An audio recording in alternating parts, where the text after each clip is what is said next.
Well, hello. This is Rosa, RCG Creations. How are you doing? How's it going? Hey. I'm bringing to you something a little bit different. I've been wanting to do this for a while. I just keep on putting it off like everything else. Today's video is the difference between pressure cooking in a pressure cooker versus a pressure canner. Okay? They have a lot of similarities, so I'm going to show you both of these. I just happen to have this one because this was a gift many years ago, and I don't use it very often because it sits underneath the pantry. And to be honest, we have the Ninja Foodie.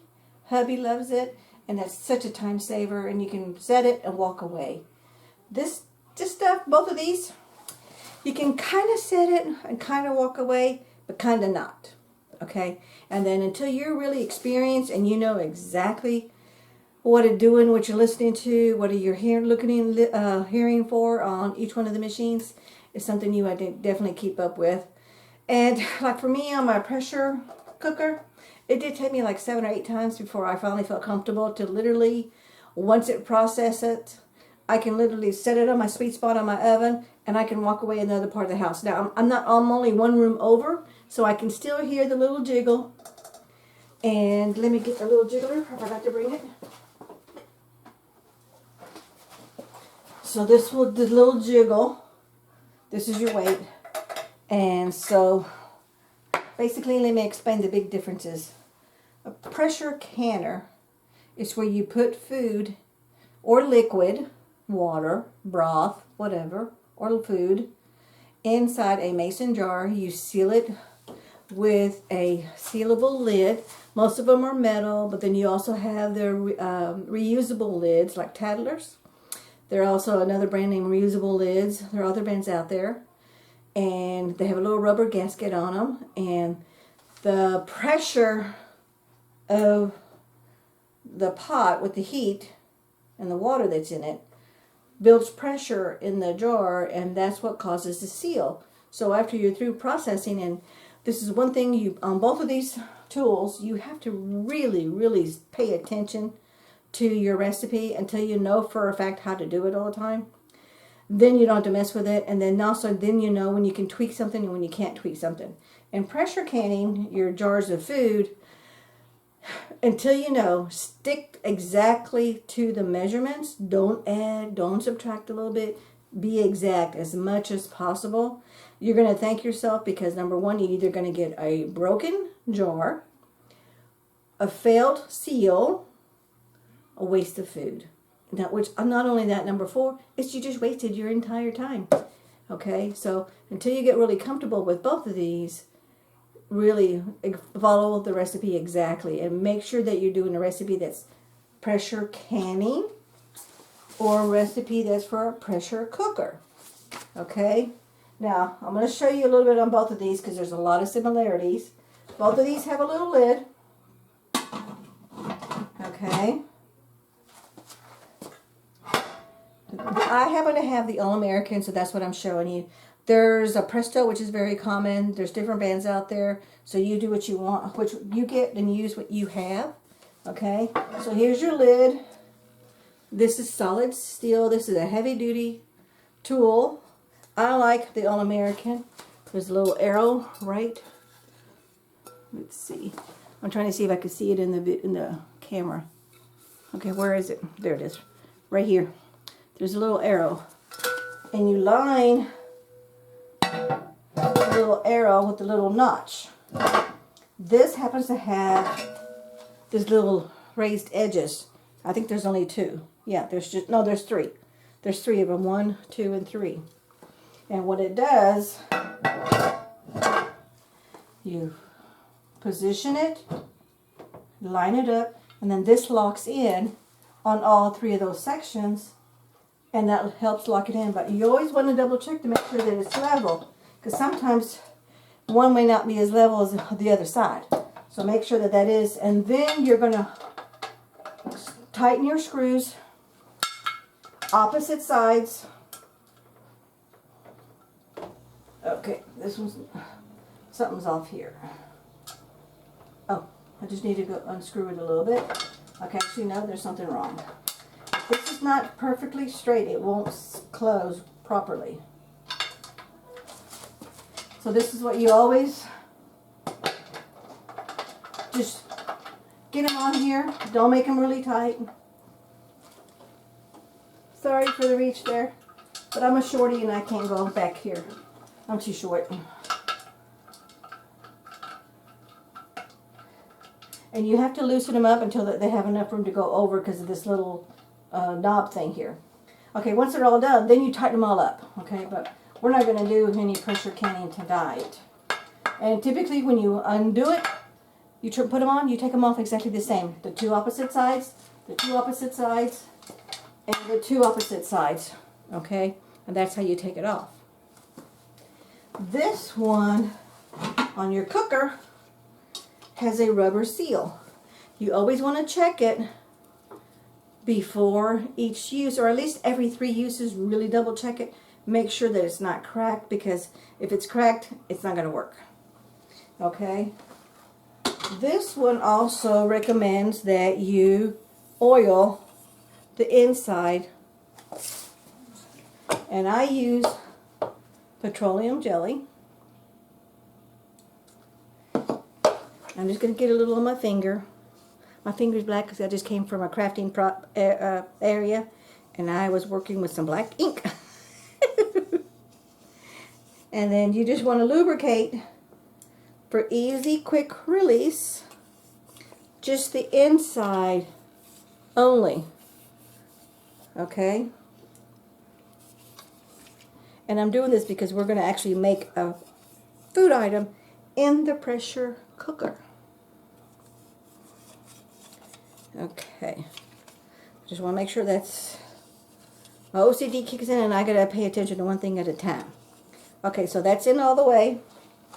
Bear with me, get a paper towel. I'll wipe my hand. Now we're going to put our seal inside. And it just fits right in here perfectly just fine. And see that? Doesn't fall out because inside it's got the little lips right here that hold the rubber gasket in place. Here you have your control knobs, and let me get my book. I may need to get my glasses. I don't know the technical names of this stuff. Okay, so here's your lid. This is the control pressure regulator valve. Okay, this one right here. See, that's a little picture of a little steam. Okay. And then you've got your pressure safety indicator pin, which is the little red one. It'll pop up and down. And then these are your steam vent holes. And then this is your knob where you lock it. Okay, number 1, low and high. So lock. Oh, you can't do this until it's on the pot. Okay. So there's the inside of your pot. There's a handle. It's pretty sturdy. And then you want to put it in with the little teeth. I will tell you, I always struggle with this part. Okay. Until it locks into place. Okay, come on. Yeah, I do struggle with this thing. It has to catch. That's the whole point of it.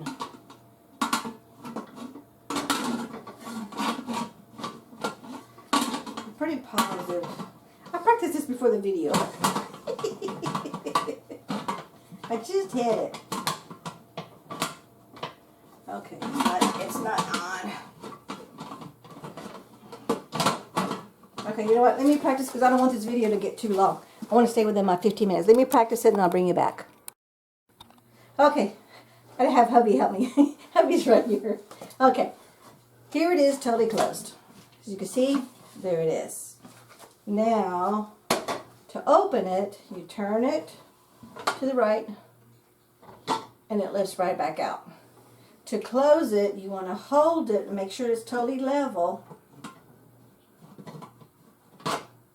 till it snaps in place, and you'll see where it snaps. You can hear it. I hope you heard that. Then you flip it over to the side, and that's how it locks in place. Okay, so we're going to unlock it. Put this down. We are going to be making a boneless pork roast that I got from Aldi. Let me open it up. You want to put a little bit of water. Typically, if you're using raw meat, in this same pot, you put a little bit of oil, vegetable oil, whatever oil you want to use. Brown your meat. But because this was made already with seasoned barbecue sauce, okay, I bought it that way. You can't do it with that. So it's going to just take a little bit longer to cook, because now the meat has not been seared prior to cooking. Okay, and always add water. Oh, there's the little things in here. Let me rinse this off. I just washed it.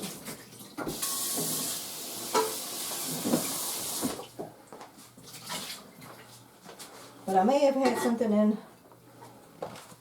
my cup. But I've heard him talk about putting broth in there, not water. Can you add broth to that instead of just water?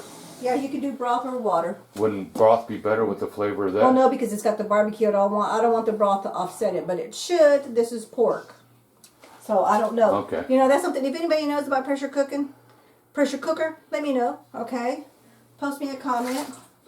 So and you only use 1 cup, to be on the right? safe, it's only 1 cup. Okay. Well, no matter what, when you're cooking with raw meat and you're not going to brown it before you have to use some kind of liquid, but it's only 1 cup. Okay. Now we're going to open this up. Hubby's going to help me here. Actually, he's going to do it. Then we're going to put it inside the pot.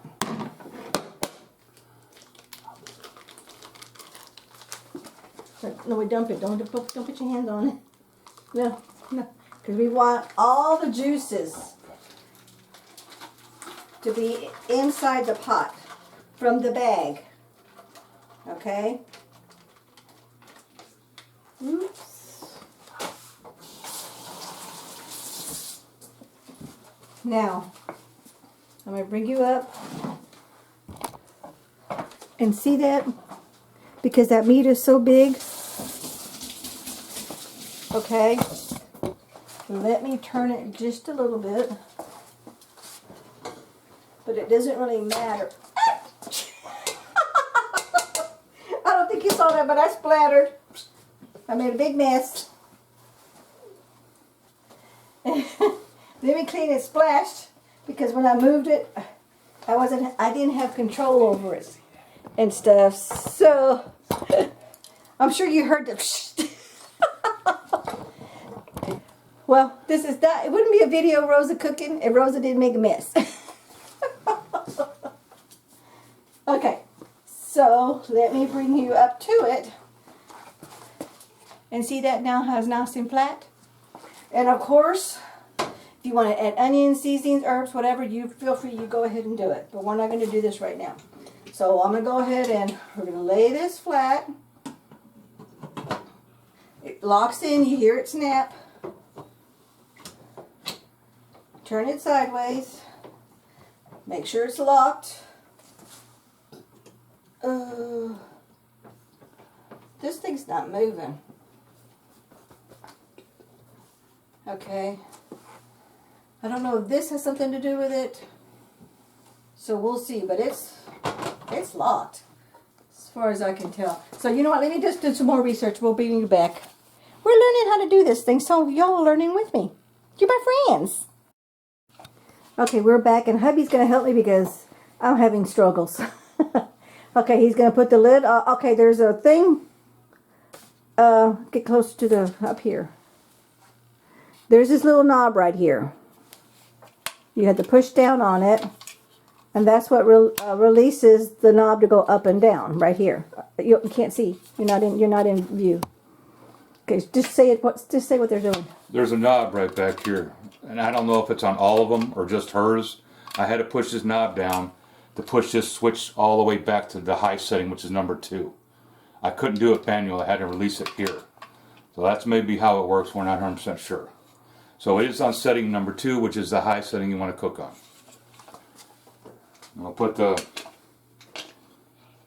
deal back on. I don't know what you call it. Control valve. Control valve's back on, locked in place. Pressure regulator valve. Then I'm gonna set it on here.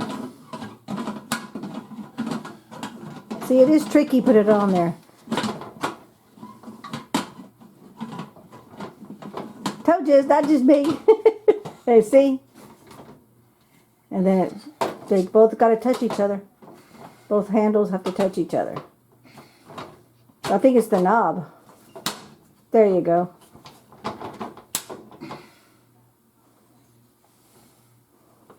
Okay, it's set. It's locked and it's on high. So Okay. it's set now. Now we turn the heat on. I make sure it's sealed, even though the handle looks like it is. I don't trust these things, so it's sealed all the way around. Now you turn the heat on to high. Turn the heat on high. Oh, don't we? No. So I'm going to turn the knob out because I don't want it pointing towards anybody in case something happens, because I don't trust these things. Make sure it's level on the burner. That's the best I can see. Okay, so while that's heating up, Bye-bye. thank you very much, honey.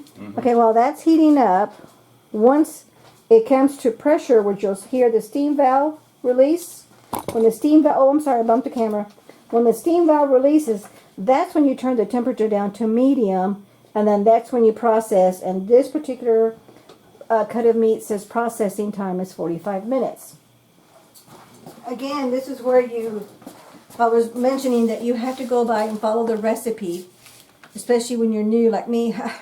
I used to use this thing 20, 30 years ago, all the time, but I haven't done it, so I've been out of practice with it. Okay, so while this is heating up, of course this burner is off, but this is the pressure canner. This is where you put the jars in, and the biggest difference.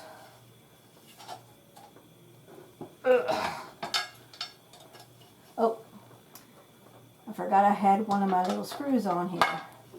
That's why it wouldn't come off.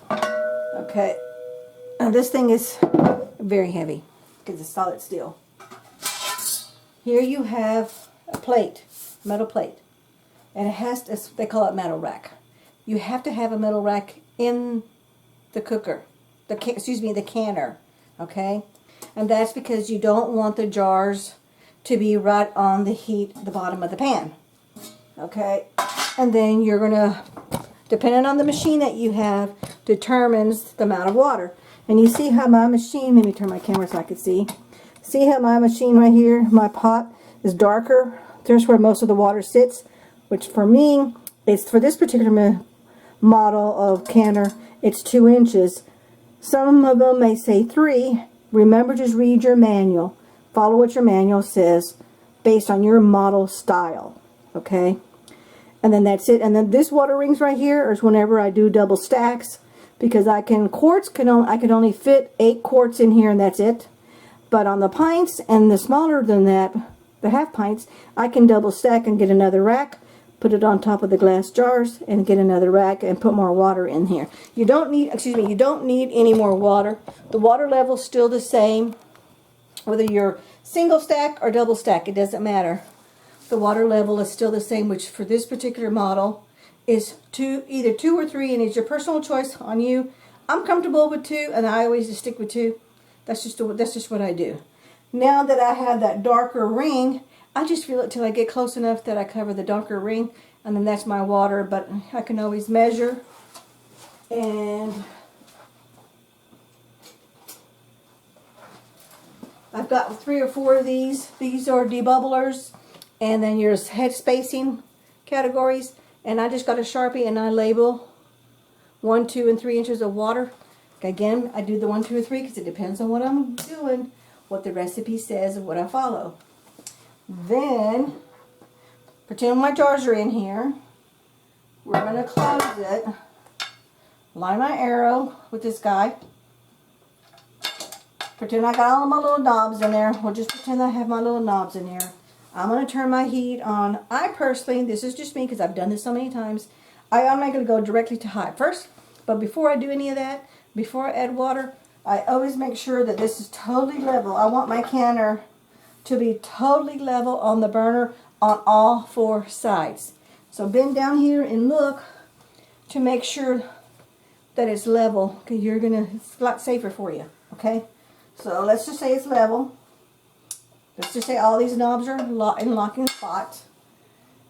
My heat's going to get turned on to high. Once I start building pressure, this release valve is going to release, the steam release valve is going to release steam. Once I have a slow, it's going to go then stop, then stop. Once it's a solid flow of steam, I mean solid, okay, that's when you start counting 10 minutes. Once it's hit 10 minutes, set your timer, okay? This is the one time you definitely need a timer, okay, on your pressure canner and your pressure cooker, okay? Once the 10 minutes is over, you put your weight. And based on your altitude determines whether you're 5, 10, or 15. I'm in South Texas, so we're 15 because it goes by your elevation. You can always Google it and you can find out based on your city or zip code what your pressure is. So this is going to stay like this. You can technically walk away, but don't go walk away too far because you want to be able to hear it. It's going to start to jiggle. Okay, and then you'll hear the steam and it's going to jiggle. You'll see the water bubbling up all the way around inside here. Once this has a steady jiggle, because it's going to jiggle, then it's going to stop, it's going to jiggle, then it's going to stop. Once it has a steady jiggle, okay, and it's usually just within minutes that this happens. I come over here, go to my valve, and once I hit 10 pounds of pressure, because I'm in elevation 10, okay. Oh, let me show you here. Here is the steam coming out of. Let me turn. I don't want to do my fan because I want. It's going to be too noisy. See how it's releasing the fan, the steam there. So that means it's coming up to pressure. Okay. And I'll be able to hear when it comes up to pressure of when I turn it down to medium heat. Okay. So let me get you back here to this one. So on the pressure canner, once my 10 minutes is up, I make sure this is over here at 10, which my dial gauge says 240 and 10. Once it's at 240 and 10, I find my sweet spot on my oven, on this burner, which for my particular machine is between 5.5 and 6. Okay? And then I set it for 5.5 and 6. I set my timer for my processing time or whatever it is that I'm making. And if I was going to be doing this meat is 90, it's either 90 or 95, I forget what, but that will be in the description box or maybe a pop-up, okay, of the meat, the processing time. Then I set my timer for that. And then this is usually the time when I actually run around, I go to I'm doing laundry, or I'm doing dishes, or I'm editing a video. Editing takes an awful long time. But I can continue to hear it jingling because you want it to jiggle about 1 to 2 times per minute. Okay? Once it does that, see that? You hear it? You hear the steam coming out. So it's getting pressure. Okay? Now, we're going to go back to the pressure canner. Okay? And I brought myself little notes. I put little notes on everything, just so I have them for backup. Alright, so you put let's see, when the turn on to medium to high, when the pin pops up, it has come to pressure. So see the pin? It's starting to raise. It hasn't popped up all the way yet. But let me get you closer. I gotta turn my camera so I can make sure that you can see that. See the little red pin right there? I'm not getting too close because that's hot steam. It's gonna pop up.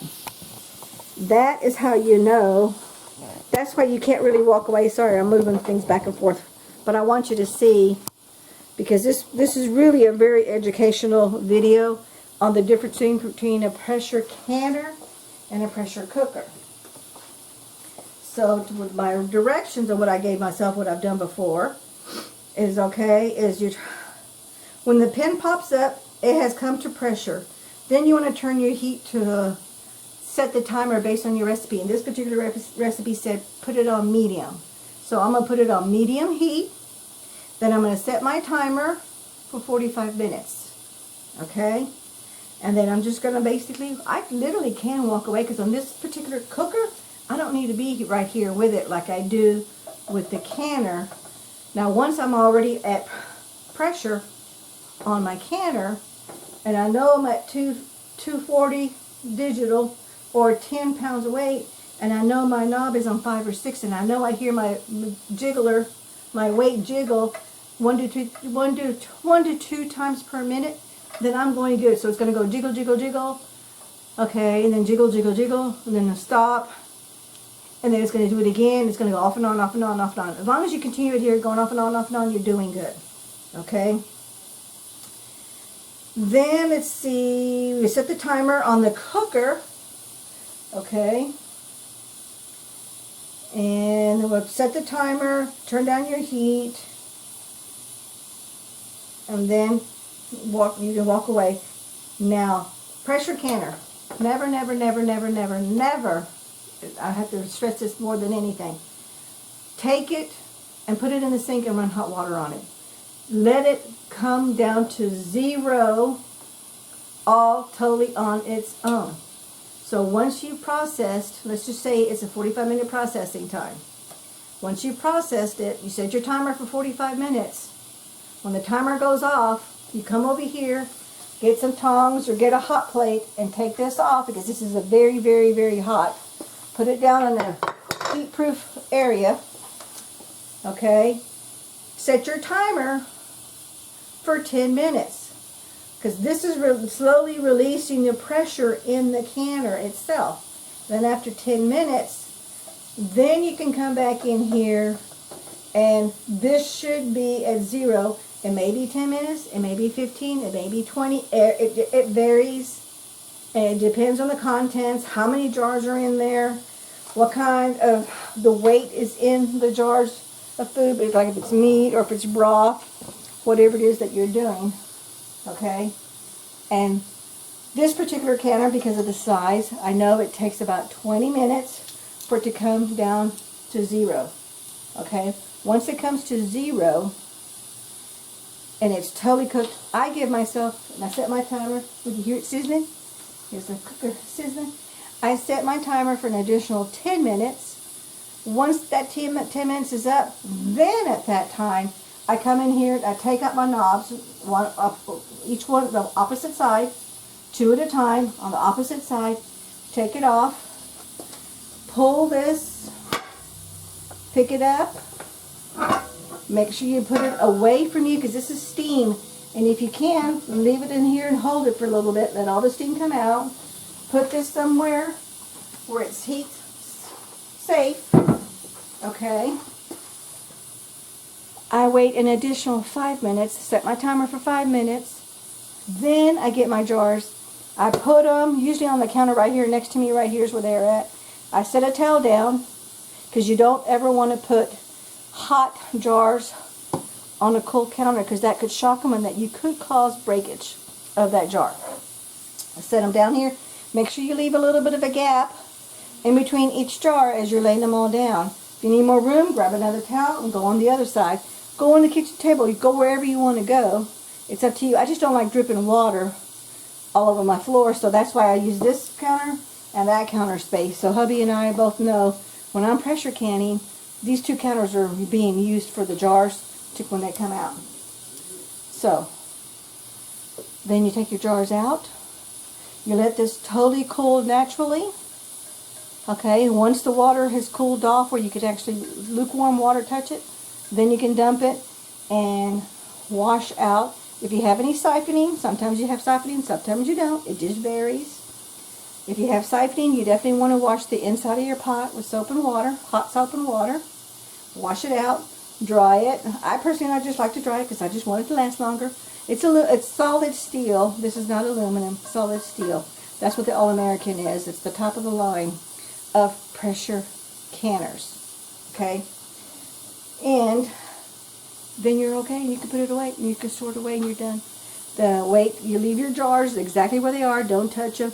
And when you're pulling out your jars with your jar lifter, don't tilt them because that can compromise the seal. Just take them out, the water on top of the lid, the ring, will automatically evaporate with time. It's just a part of processing. It will evaporate, so don't worry about that. I know I've seen a lot of people on YouTube where they tilt it. They're just lucky. And I'm not. To me, all this work is not worth it. The money of the food, the time of prepping, preparing, the whole thing for me is just not worth it. So I just never tilt. I just take them out, and you wait at least 12 to 16 hours for them to come naturally cool on their own. And for me, it's usually the next day that I will then take the rings off, check each one of my seals, make sure that they did seal. If you have one that didn't seal, that's okay. Put the ring back on. Well, first get a soapy hot water, hot water with soapy water towel, and wipe the ring, wipe the lid, wipe the jar. Put the ring back on the jar and put it in your fridge, and you need to use that within 2 or 3 days, depending on what it is that you have. Okay, because that seal did not seal. Now, if you want to, you can always redo it again, especially like if you have a double or triple session where you're going to be doing the exact same product over again. I would definitely get another metal lid, and double check the top rim of the glass to make sure it didn't have any crevices or residue or anything on there, because you have really no way of knowing unless you can actually feel that there's a little indentation or there's something on that, which that could be like when you're putting the food in from your pot into your jar. Something could have it's liquid. You know, most of this stuff has some kind of liquid or some kind of food. Anything could have happened, and that could be why it didn't seal. Then you can reseal it again. Okay, that's the next day. Now, of course, keep in mind you've already pressure canned it, so it may not taste very well. I personally will not reseal anything that's got food product in it. Broth, I just won't do it. You know, this is just me, Rosa. You do your own research. You do what's best for you and how you want to handle it. I just stick it in the fridge. I label it just so everybody, hubby and I both know what it is. And I make sure that we both realize we need to hurry up and use this because we've only got 2 or 3 days after that.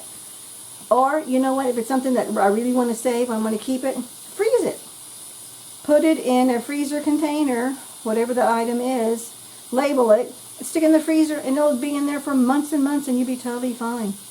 Okay, because it's already been processed. And I actually label it pressure can, I put PC for pressure can, broth, or pressure can, chicken noodle soup, whatever it is that I made. Okay, so my little popper is there, but it's not all the way up yet. Okay, so we're going to wait. And then we're totally done on that, so I'm going to wait for this to come up to pressure for that pin to pop. And then I'm going to set my timer, and then we'll bring you back when we do the taste test. Okay, we are back. I forgot to mention, once the the cooker is on a steady flow of steam, okay, for about 5 to 10 minutes, that's when you set your temperature down to a low simmer, and then you set your timer for the processing time, which for pot roast is 45 minutes. So I've got mine right around at a 2, and it's just barely on, but it's still heating up, and it's still got pressure. So while that's doing that, I've already got my timer set. Remember how I told you had to put some petroleum or vegetable oil on your lid? You got to do the same thing for the All-American, which is all the way around here, and then on the inside, on this upper lip, right in here. And you do that about once every 2 to 3 canning sessions. Okay, and that's just to help it ease in coming out. Oh, I was gonna say, where's my little thing? Remember, the arrow goes with this indentation right here. Okay, so there's a lot of similarities between the two. They both require oil on the lid or petroleum jelly to lubricate it for the quick ease of release, to get the top off the lid on both of them. This has a steam valve That has a steam valve. This has a low and a high setting. It's got a pop-up indicator. This has a pop-up indicator, but this particular model doesn't ever go up. The Presto ones do go up, okay? And you just go by, this particular one just goes strictly by the jiggle of the weight, or you can just use your dial, whatever you feel comfortable with. I personally do pay attention to both of them.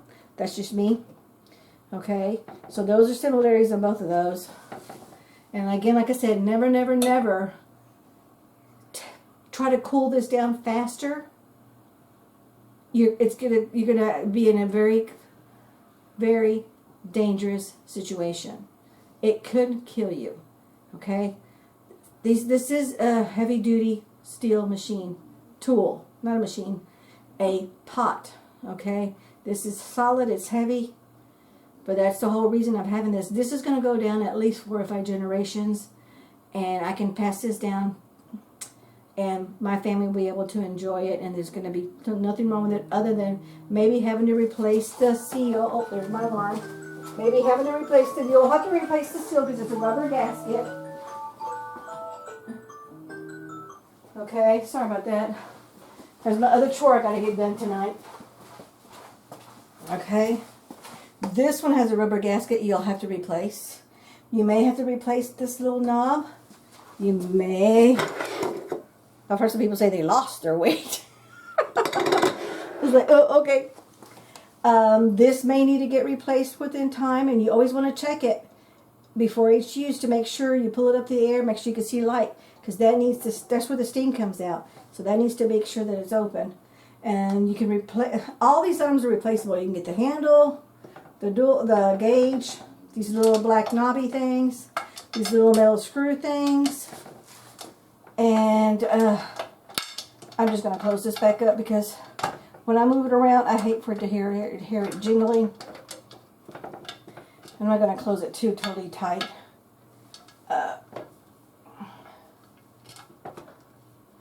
Okay.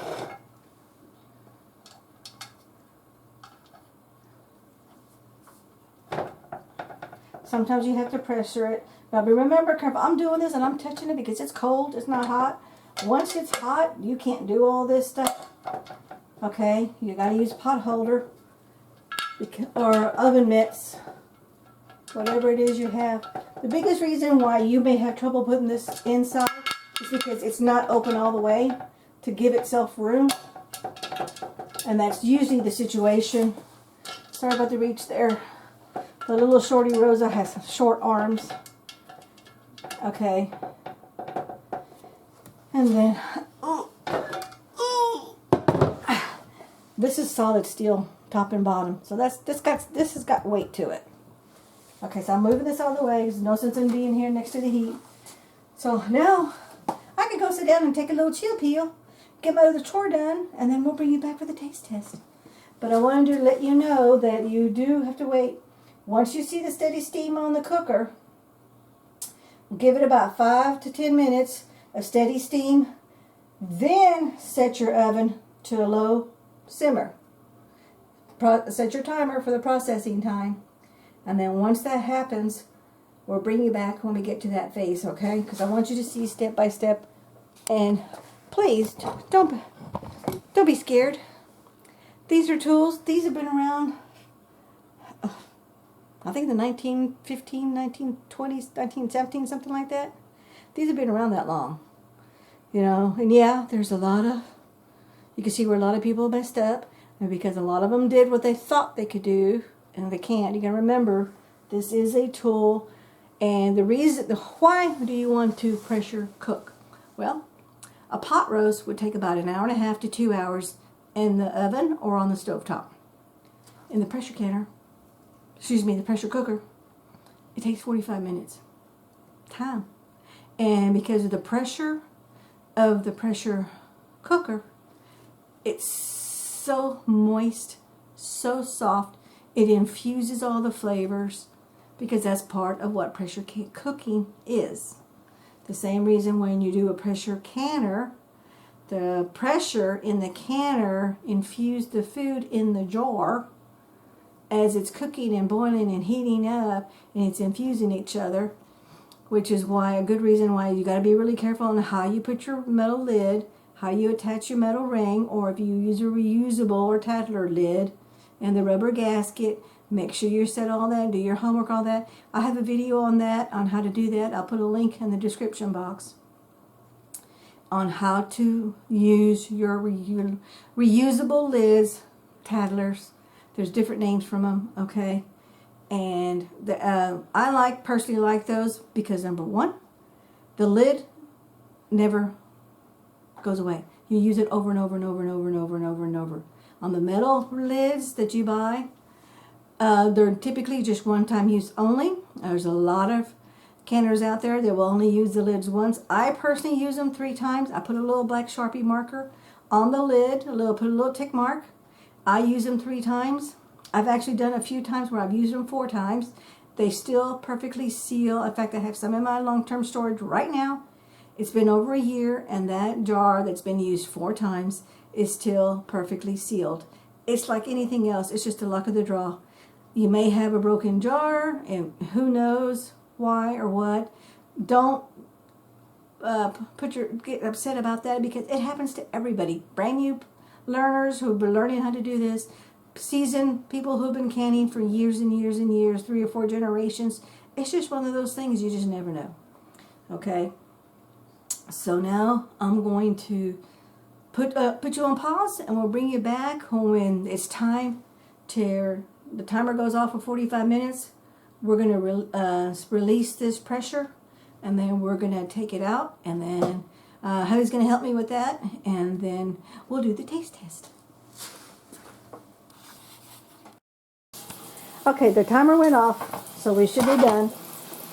There's 3 methods, and I'm going to put this is a little bit choppy video, and I apologize, but I want y'all to learn the same way as I'm learning, and it's been many, many years since I've done it, and it's bringing all back memories and stuff. But in the old days, I never wrote all this stuff down. Now I write everything down, which I'm really glad I do. One of the methods we're going to use, which is the fastest method, is you take the pot, turn the heat off, take it, you put it in the sink. Because of our type of sink that we have it sitting on a hot plate, a rubber hot plate. You let cold water splash over it, and it's going to come and bring down the pressure. This is the problem a lot of people have. And the pressure canner, which is over there, you cannot do this to a pressure canner, but you can do it to a pressure cooker. Okay? So just keep that in mind. And again, please do your research. Practice on all this. Do a dry method run. Practice it till you know you're comfortable and you're good to go. So I'm going to set this cold water for maybe 2 to 3 minutes. Not a whole lot of time. It's not going to take that long. Okay. And then let's see. It's been about 1 minute. As I've been talking, it's been about a minute. Okay. It's been about a minute, right, honey? Yeah. He wasn't paying attention to the time I was. Okay, and then, let me get another hot plate, because we're going to put it over here on the little island. And again, like I was saying a while ago, I'm sorry, I'm going to put exactly step by step by step by step details in the description box. I'm not going to do a pop-up because it's going to be too long. So for those of you who are really interested and wanting to know how to do this safely, okay. And I've done a lot of research on this and reading, and I've been doing this. I've been wanting to do this for several months. I'm just now able at the time that I can do it. So bear with me. I'm moving things around here. And, okay, hubby, you go ahead, turn the water off. Oh, actually, you know what? I'm going to do it. I'm going to turn. Actually, hubby's going to do it. And I'm going to try now. He doesn't want to be in the video, so I'm not going to try to record him. Is it still hot? He's checking that thing. It's not hot. See how it's all cooled off? Cold. The pot's cold. See, so it only took, I think, 3 minutes under cold water. Now you should be able just to release it and turn the handle. Just turn the handle, see if you can release it.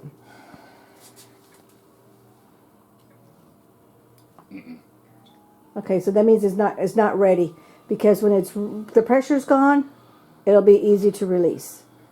Can you push the knob up or up or up? There you go. Yeah. Now push the knob all the way up. Okay, it's up. Now release. Turn it. Okay. See, so it's cooled and it's correct. Slowly pull it up. Put that in the sink. And this lets you take a look. Look at that. It's cooked. Okay, we're going to take it out. Bear with me, I'm going to get it. Here's a plate right here. I've got a plate and I got 2 forks. This should be tender, soft. Oh, maybe it's not cooked. Maybe we did something wrong. It's hot. It's very hot. You can see it steaming. He's going to get a knife and check it. Oh no, he's going to get the meat thermometer. He'll actually use his meat thermometer. Meat's supposed to be at what? This is Pot roast? no, Pork shoulder roast? pork. Pork roast? It's not cooked. Okay, it's not cooked. What's it say in it? 91 degrees. And it's supposed to be on what? I don't know. It's not supposed to be. But Okay, it's so cooked. we messed up somewhere. I'm gonna be honest with you. I'm thinking I put it too low of a heat. So we're gonna start it back up again. We'll put it back in the pressure canner. Is there still liquid in there? Okay, we've got to put another cup of water in there. We'll put that whole thing back inside, and we're gonna redo this again. You know, there's nothing wrong. It just doesn't. You just always want to double check to make sure before you eat anything that it's the right, especially when it comes to meat and poultry, that it's at the right temperature. So we're going to start over and do it again.